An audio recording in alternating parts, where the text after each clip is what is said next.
everyone, so today I'm here with Ask Kirsten number 22. If you are new to my channel, these are basically my Q&A style videos. I love doing these often because I love that you guys get the chance to basically get to know me. And I've also, as of the past couple of months, have been incorporating these as advice videos as well, because I used to do these videos called Kirsten Talks where I talked about advice and stuff like that. So I've kind of been combining these two, like question and answer and advice video together, and I've really been liking it. So I have Ask Kirsten number 21 pulled up, and I'm going to try and answer everything that I can. I always try to answer as much as I possibly can, so these videos do tend to be a little bit longer.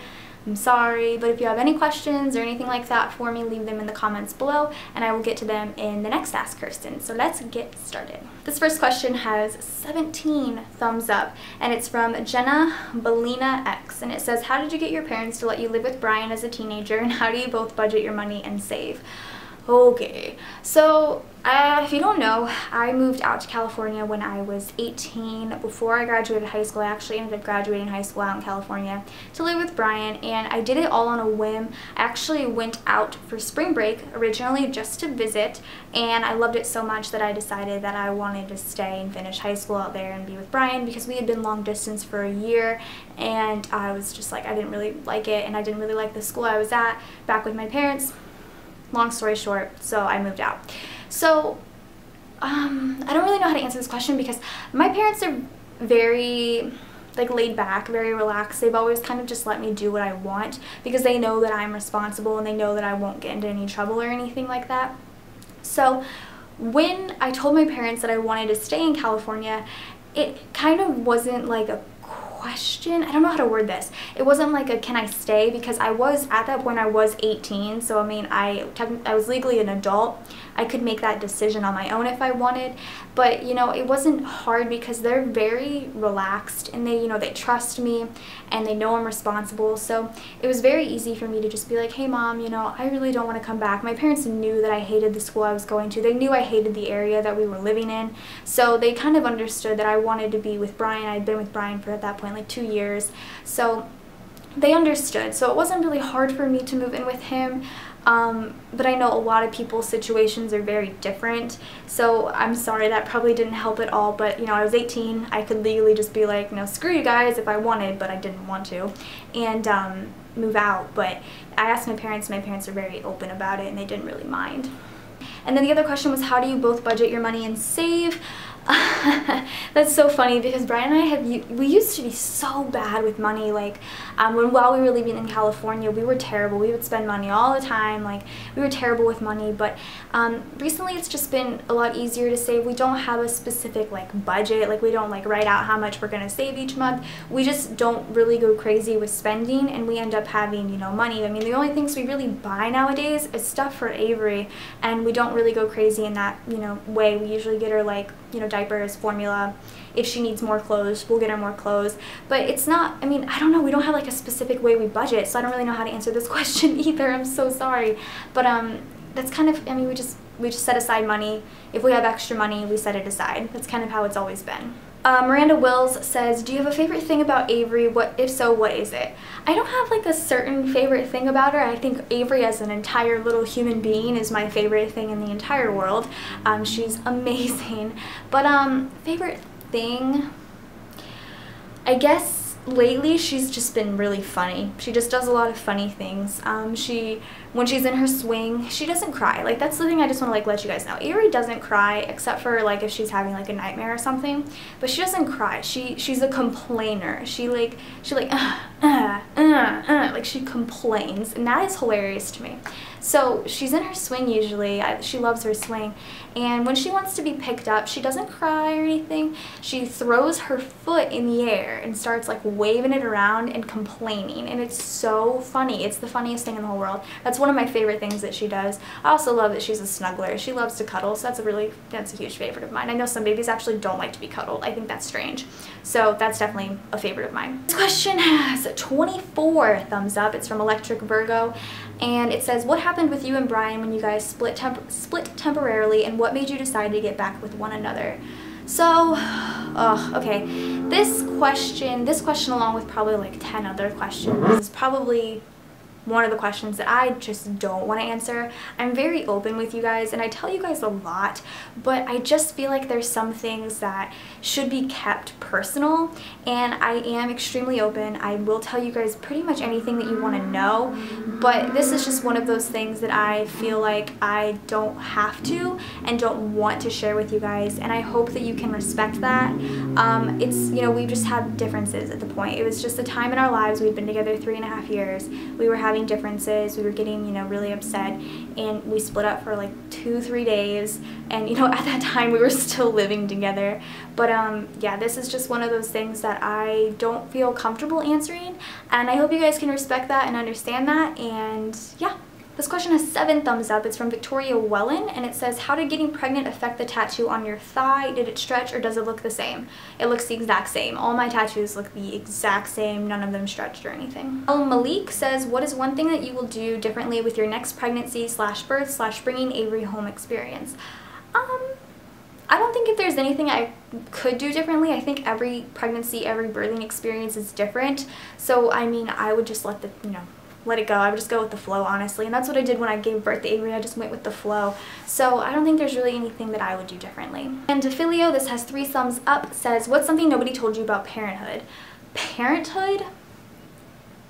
I don't know. Everything that everyone has told me, I've noticed to be true. Like, you know, as soon as you have your kid, you don't understand what love is until you have a child. That's totally true. Like, I'm telling you guys that right now. Like, I thought I loved Brian, but I'm telling you, like, having Avery, like, that's a whole different type of love. But there's really nothing that there's really nothing that I've discovered, really. And also, I just want to quickly apologize. My camera is dying, so hopefully I can get through the rest of this video. This question is from Sydney Gill. It has 2 thumbs up. It says, does it get easier to be far away from your family, or is it just a feeling that's always there? It's kind of a feeling that's always there, and I think that varies person to person, but for me it's a feeling that's always there. I've been moved out of my house now for about 3 years, and I still every day miss my family. This question we got asked a lot, and I don't even know how many thumbs up, but this is from Hannah Tischler. And do you think you and Brian will ever get married? If so, when do you plan to? First of all, that's not my decision, okay? I'm not the one that has to get down on my knee. Just saying. Second of all, I don't know. I personally think you don't have to be married to have a kid. I mean, that's obviously true. You don't have to be married to have a child. But I think in the situation that Brian and I are in, we've been together 5 years now, going on 5 years. We have a baby together. I don't really think we need to necessarily rush into marriage. I mean, we're really happy with where we're at. But, you know, we do plan to get married. I don't think we have a specific time period now. It's just going to happen. I mean, it'll happen whenever. It's not something we're really rushing, so I'm not too sure yet. Alexandra Jaskova says, were you and Brian fighting a lot in the past, and how about now? What was the longest time you didn't talk to each other because of the fight? We don't fight that often. Like, I'm talking like really fight. We don't fight too often. We do bicker pretty much every day. Like, we bicker about everything. Like, bicker about dishes, or can you hand me the remote sort of situation. Like, we bicker all the time, and I think that's typically normal. But we don't really fight that often. We never used to fight that often, and we don't fight that often now. I think we haven't really gone like a period without talking. Like, and even in high school, we wouldn't go to bed without, you know, if we wouldn't go to bed being mad at each other. That's something we've always done. Even if we were mad at each other the whole day, we wouldn't go to bed at night being upset with each other. So I guess the longest would probably be like 12 hours. Caitlin Lindsay says, how do you deal with anxiety? I have anxiety the way a lot of people portray themselves to have anxiety. I do get anxious about things, like I get kind of paranoid and like nervous and worried about things, but I don't have like, you know, full-on anxiety. And if I do have like a moment where I'm like anxious or worried or nervous about something, I just breathe and then kind of just relax, and that kind of helps me. Gina Oshiro says, what advice would you give other young moms? How do you divide your time and love between Brian and Avery? Advice? This is something that I've noticed a lot. Going out in public, I know I look like I'm 12 and Brian looks like he's 12, even though we're both going to be 21 this year. Going out in public, we get like the dirtiest looks. Like, I'm talking like dirty looks. And it's probably because we're in the South and there's like these old Southern women that give us like the nastiest looks all the time. But that's just something to expect. I think that's some advice I would give, is just to brush it off, because they don't know you. They don't know your life. They don't know how financially stable you are. They don't know that you're the best parent in the world, you know. So That's probably the best advice I can give. And then dividing time, we all spend time together as a family. I mean, we're a little family and we spend all of our time together. I don't have to divide my time between the two, and if I do, it's usually when Avery's asleep, Brian and I cuddle and watch a show. It's kind of how that works.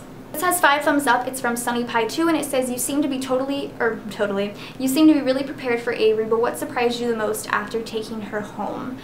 Surprised me the most. I guess what surprised me the most, and I mean, you kind of expect this, people tell you this all the time, like, expect to get no sleep, but that kind of did surprise me the most. You really don't get a lot of sleep the first month. Like, you don't get sleep, really. Even if there is somebody there to help you, you're not gonna sleep. You're just not, and I think that's what surprised me the most, the amount of sleep I didn't get that I really, really wanted to get. Amber McFadden says, can you speak another language fluently? No, I cannot. Kiana Nicole asked 3 questions. What is going to be your sex advice for Avery when she starts having boyfriends/girlfriends? I don't even want to think about that right now. Like, she is 3 months old. I don't even want to think about that. I'm closing that thought from my mind. I don't even want to think about Avery having sex. I'm good. Number 2, are you going to put Avery in preschool? Yes. And number 3, would you like to have another baby? Yes, but not for a few years. I'm good for now. This question's hilarious. This is from Amber Hinton. It says, do you think you and Brian will ever move out of North Carolina? This is hilarious to me because we are actually, well, when you guys are watching this video, because I'm pre-filming, we are already going to be in Texas. So we've moved to Texas. Asia Hicks says, where did you order your planner from? I ordered my planner from Plum Paper Planners on Etsy. This is one of those advice questions. It says, I'm in college and my ex-boyfriend and I live in the dorms, super close to each other. When we moved in last semester, we didn't expect to break up, but life happened. He won't move on and keeps acting as we are still together without the intimacy. I want my space and he won't give it to me. Oh gosh. I feel caged and don't feel comfortable going into the dating world again since he is always there. I've talked to him, but he doesn't understand how suffocated I feel. What should I do? It sounds like a really bad situation. I honestly, I know you tried talking to him.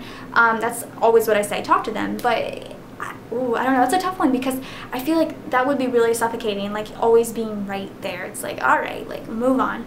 I would say try and start dating, try and start talking to other people, make a new friend group, get out there and, you know, be friends with other people. Maybe he'll get the hint eventually. If he doesn't, that's kind of crazy, and I hope that this next year is better to you and you get a better dorm away from him because I'm so sorry. And then this is the last question. I'm so glad I made it through to the end without my camera dying. It's from Mercedes Abney, and oh, and they're going to start mowing now. Fabulous. But it says, I was wondering if you could show Avery again and if you think Avery will be a YouTuber like you and Brian. So I show Avery every month. I know her monthly updates on this channel. Brian and I do have a daily vlog channel. I say this all the time, but we show her often on that channel as well. That will always be linked down below. I show her often.